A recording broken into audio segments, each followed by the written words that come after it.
Things in Japan. Living in Tokyo. Kenji meets Beth, who recently arrived in Tokyo as an exchange student.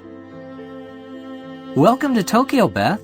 Thanks, it's great to be here. Have you ever been to Japan? No, this is the first time I've been outside America.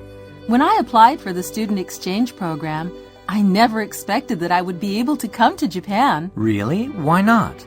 So many other students wanted to come here. I've heard so much about Tokyo. Now I can see if what I've heard is really true. Well, I hope all of the good things you've heard are true. Tokyo is pretty exciting. Every time I talk to foreigners, they say how different it is. It sure seems to be.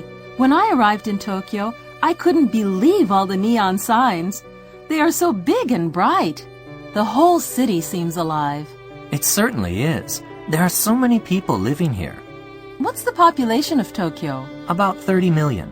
Wow, that is large. Well, that includes the entire metropolitan area. That's still a lot of people.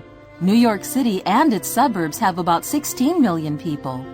Tokyo is so spread out that some people spend a few hours a day commuting. That must be difficult to do on a daily basis. Yes, it probably is. But some people prefer to live outside of the big city. Land is less expensive outside Tokyo.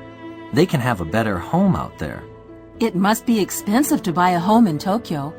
Yes, Tokyo is very expensive. Most people can't afford to buy land here. Even renting an apartment is expensive, and the cost of living is high too. It's pretty expensive in New York too. But there are so many more people here. How do they live? Most people live in very small apartments. They're not like American apartments. Sometimes a whole family will live in a small apartment. How can they live together in such small spaces? My place in New York was pretty small, but I only had one roommate. It must be difficult here. Well, Japanese people have always lived closely together. They depend on each other. They work together and take care of each other. They also have to share many things. Why's that? Well, in the cities, not everyone can buy a car, even if they can afford it, because parking space is so limited, and there's not enough room in the home for many large items. I've heard that in America there are usually more bathrooms and toilets. In Japan, even a large house will only have one bathroom and 2 toilets.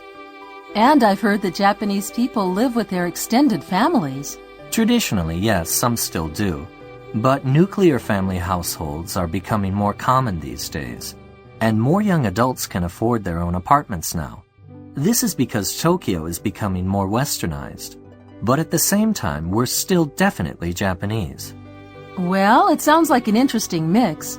I can't wait to learn more about Japan.